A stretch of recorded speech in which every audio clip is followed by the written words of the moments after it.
Hello beautiful souls, we're back yet again with another Snuggly Capsule video, where we dive into the latest gacha previews and explore the lore behind them. If you've enjoyed my previous videos with this format, then strap in for a fun story analysis, and also don't forget to check out the playlist for more videos like this. Also, quick confession, when I saw the teaser for the new Lightchase announced over on the CN server, the sounds that came out of my mouth were truly unearthly. I think I owe my neighbors an apology, but setting that aside, I hope you're as excited as I am for our potential next global Lightchase to come.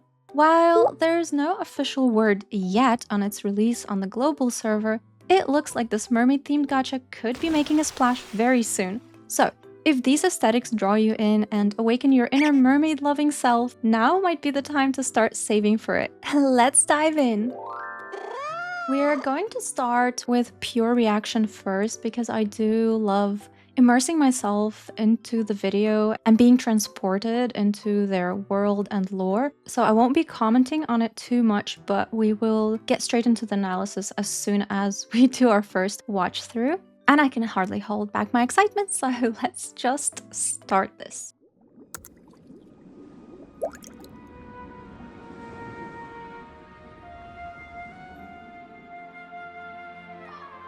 The little fishy with the pearl.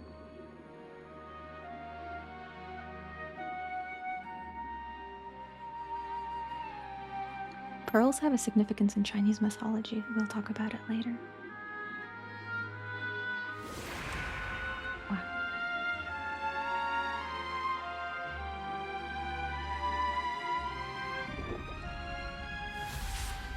The beauty is insane.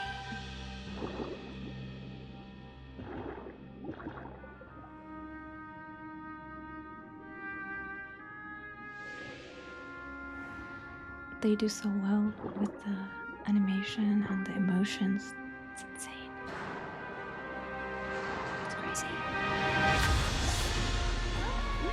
There she goes.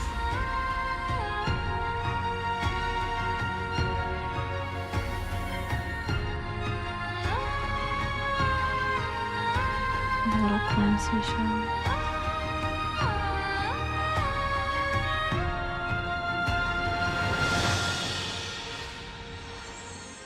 Simply stunning.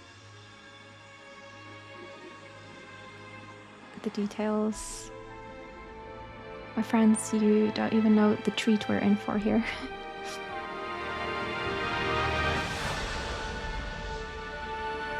Oh, the foam, the foam. Oh. Okay, we'll talk about this. Okay. Wow. And now I'm bringing along my alter ego, Mochi-chan, to do the video analysis. It's just a thought because it would be cute and fun to go for something different. That being said, the story here kicks off in the depths of the ocean, where we see some vibrant creatures and, well, I mean, the fish, and also the glittering coral reefs coming alive. But not everything is as it seems. Nothing ever is. There is an underwater castle that serves as a prison, where it seems all of the power is locked away. But why? At first glance, we might think, oh, this is a very direct and simple storyline, but it is much deeper than that. There is a reason we are shown this vivid underwater world, along with all its beautiful marine life and the dazzling coral reefs and so on, but they're also underscoring themes of perseverance and duty. And this is where we see the main mermaid girl having to step up and make this choice, regardless of the sacrifices that come along with it. You can think of it as such. Imagine being trapped in a place where your dreams seem just out of reach. And one might think, oh, this is where despair kicks in, but not for the main protagonist in this video, because here her eyes sparkle with determination. And I think this does make a little bit more sense once we tie it into the animation, the preview animation that goes along with the story, I believe. So we'll delve a little bit deeper into that as well. Just know that the theme here mainly revolves around fighting for what you believe in, no matter the cost. It's also about looking back on your past and not letting that hold you back, but instead finding the strength to move forward, which can be very difficult to do, of course. But this is what makes these type of characters very motivating and someone we can look up to. My other theory on this short preview is that they might be actually tackling real world situations here, because I noticed on their Weibo page they had a bunch of different collaborations going on. So I think, correct me if I'm wrong, but there seemed to be even some kind of collaboration going on with France, which makes me think it's probably in relation to marine protection. And I do believe that that is why we do see those colorful coral reefs in the story, because they kind of mirror the real world efforts to protect and preserve ocean ecosystems, because these programs aim to protect these vital habitats that are unfortunately on the verge of collapse. So yeah, on the topic of this and pollution and restoration and such, it seems that the protagonist, the main mermaid, is fighting to restore the underwater world in efforts similar to how we are also struggling and applying a lot of efforts to clean and restore polluted waters. Again, the story gets a little bit deeper in the animation, but if we just take this at face value, there's also reason to believe that once the mermaid who was locked in the castle, in the underwater castle, breaks free, it also reflects those personal battles against challenging circumstances that we're facing every day of our lives. This can be anything from overcoming obstacles to just dealing with personal setbacks in life, which really we all manage to do by sheer will and determination. So we should really cherish those gifts and never give them up. I wonder also if that is why they focused on the strong, determined type of protagonist here. They made the red mermaid seem kind of almost like on the bad side, or as if she's up to no good, when that's not actually what they're portraying here. I think they're just increasing the representation of these type of characters in storytelling, which is all. I mean, when you really think about it, we've all had a time where we felt like we were swimming against the tide. Maybe we had a rough day, or even moments where we doubted ourselves. Just like this mermaid, you and I both have the power to rise above it, to find the strength in the darkest depth, because at the end of the day, you are never alone in your journey. Always keep that in mind. Oh, and on the topic of you not being alone, let's just rewind a little bit back. So in terms of pearls and their representation in Chinese mythology, typically the jiaoren, which are mermaids, in Chinese folklore, their tears typically turn into pearls. So the fact that her face is covered in pearls is actually really sad. And of course, there's always this expression of beauty born from sorrow and everything, because you can look at it, that sea itself has this type of dual nature that is both beautiful and majestic, yet at the same time can be treacherous during storms, for instance. But yes, I really love that they added that detail with the pearls here. I couldn't be happier. Another beautiful thing that they've done is they implemented my favorite form of the Little Mermaid story, because unlike what happens in Disney movie, right, where Ariel gets to marry the prince and they get to live happily ever after, in Andersen's fairy tale, which I'm pretty sure is what they were inspired by, the Little Mermaid actually receives a knife and agrees to kill the prince. Only when she does try to go through with it, she is unable to, and instead ends up sacrificing herself to save his life. And by doing so, she turns into sea foam and becomes one with the sea. I remember the first time I found out that this was the original story, I cried for hours, especially because I grew up watching Disney's version of The Little Mermaid. I never actually read the original story. That broke me completely. So I'm so sorry to shatter anybody's dreams, but yes, this is why we see her also dissipate into sea foam and in the end, which again comes back and play with the animation. I've talked enough about the animation, but we haven't actually seen the animation yet, so let us actually do just that. Here the story seems to be set in this type of timeless era where a merfolk community once made the sea their home, but then later learned of their inevitable fate, which is, as the earth and its creations begin to fade, so too does the eternal blue of the deep sea, signaling the approach of a certain danger. Even then, despite these challenges, there remains a hopeful promise for the continuation of civilization. The voice narrating here does call the other mermaid Jie, so like a sister figure. This could be literally her blood or just someone she considers very close. And she kind of reflects on the burden of their community's future. There's a responsibility to protect ancient treasures capable of traversing countless worlds on this thin line between life and death. Also, apparently, these relics offer a chance for survival, provided that the Smurf community can withstand repeated cycles of death and despair. So basically, the only way to protect the beauty in the ocean is to literally sacrifice yourself for it. And then as she calls out to the sister figure, she expresses a certain resolve to not let her face these harsh realities alone ever again. And I think here this highlights probably a deep familial bond, whether again it's by blood or not. And once again, the fierce determination to overcome the hopeless sort of destiny that they have together.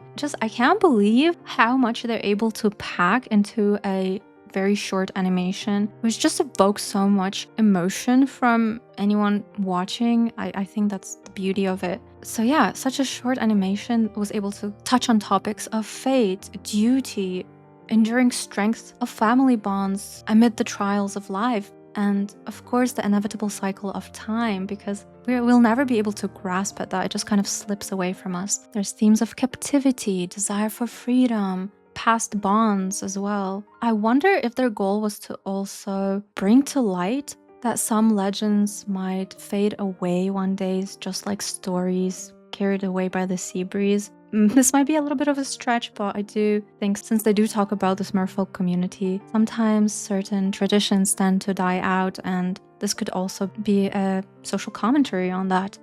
They have another interesting video where they actually show us their creative process, which I'm absolutely here for. These are my bread and butter recently. I just can't go without them. In this video, they talk about how the theme of mermaids has been a cherished concept for years, and I attest to that. And then they also discuss wanting to bring the magical beauty of mermaids to life using their advanced technology and artistry. They mention how they faced some challenges along the way in trying to make the vision a reality, especially in attempting to achieve dynamic and magical visual effects through animation and these graphics. They mentioned how they implemented unique technologies and custom designs, which were developed specifically for the costumes, scales, and fins. There's also a special reflection environment that was created in order to enhance the visual texture and iridescence of the mermaid's skin and fins, which is, I can't stop fangirling and really admiring how beautiful that is. They mentioned how the fins were given special attention to make them appear lifelike and dynamic,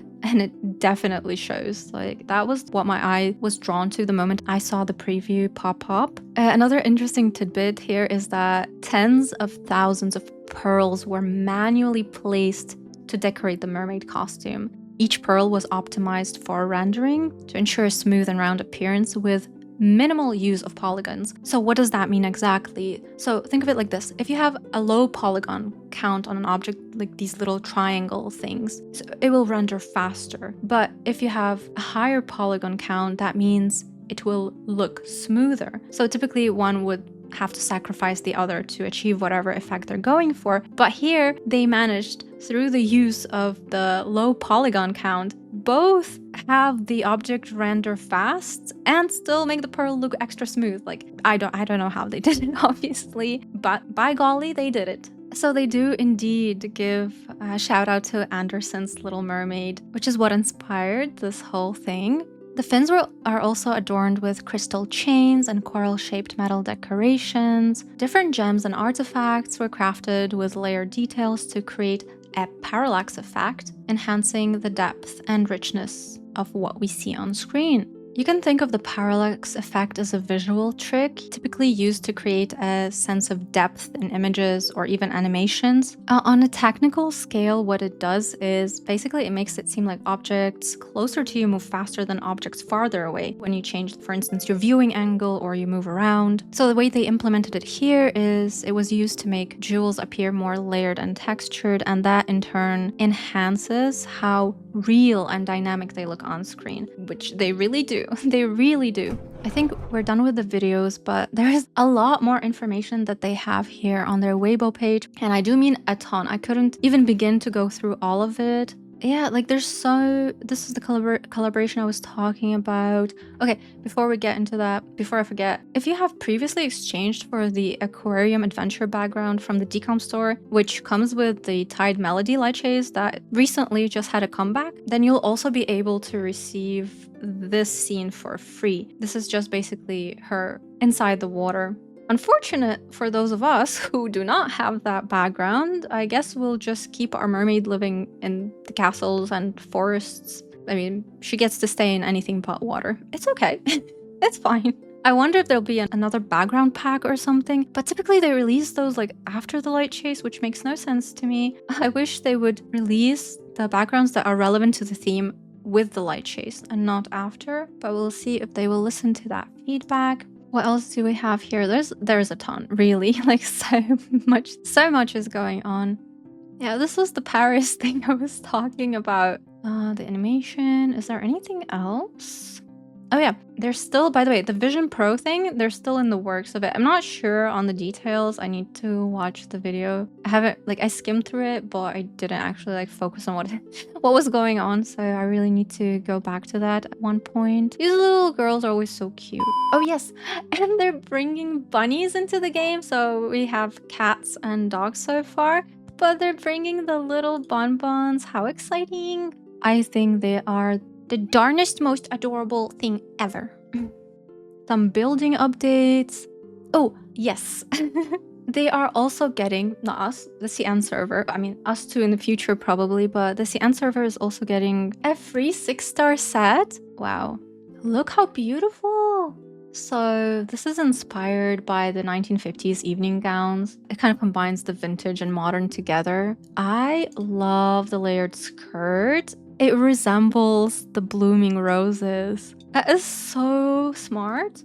No way. I don't know how they do it, but their free 6-star sets have so much love put into them, and I guess it makes sense because they want to thank the players for supporting them this long. Apparently, there's interactive elements with the perfume bottle and it sprays rose petals to add like a romantic flair. I love that.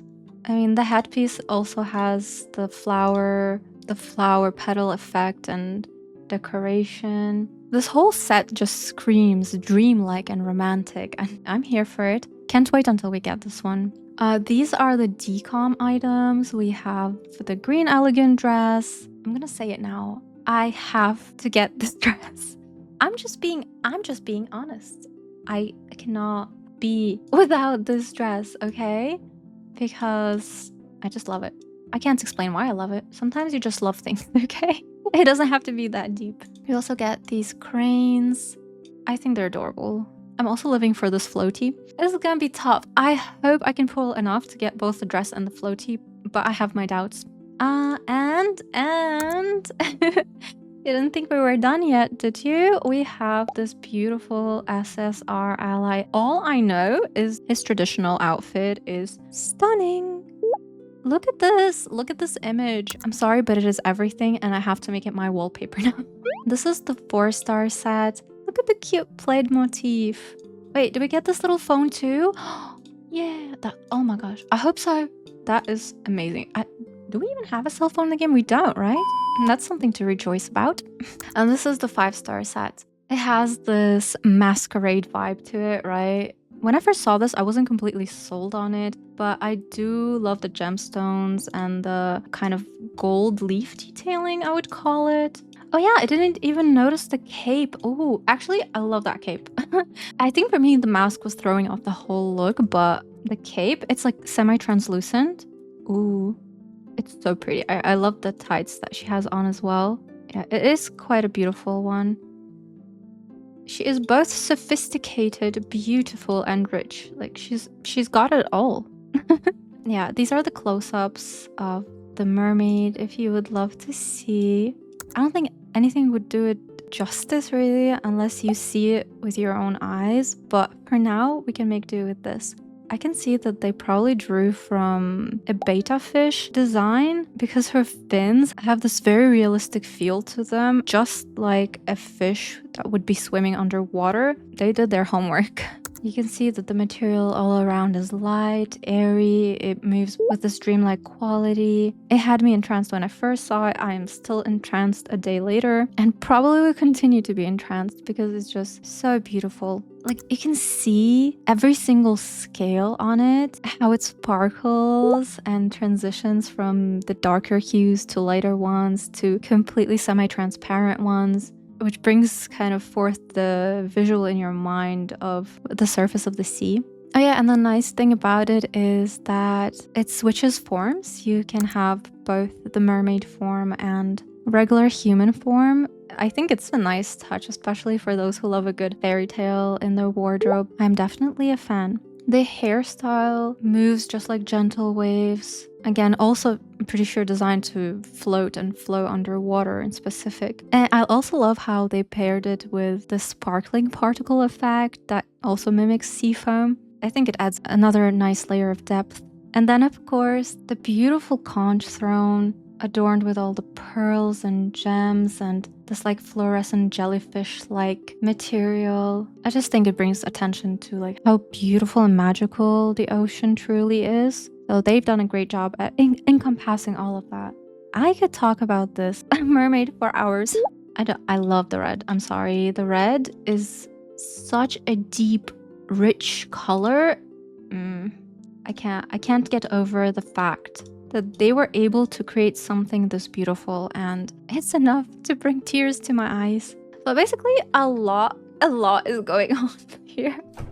I, for one, am super excited for this Lightchase. I would love to know what your thoughts are on it, whether you will be pulling or skipping. Which of the story elements were your favorite? Do you think they did it justice? That will have to be it for this video. If you enjoyed it, please leave a like or whatever else you're comfortable with, and I will see you in the next video. Stay sweet and may the RNG luck be always with you. Bye bye.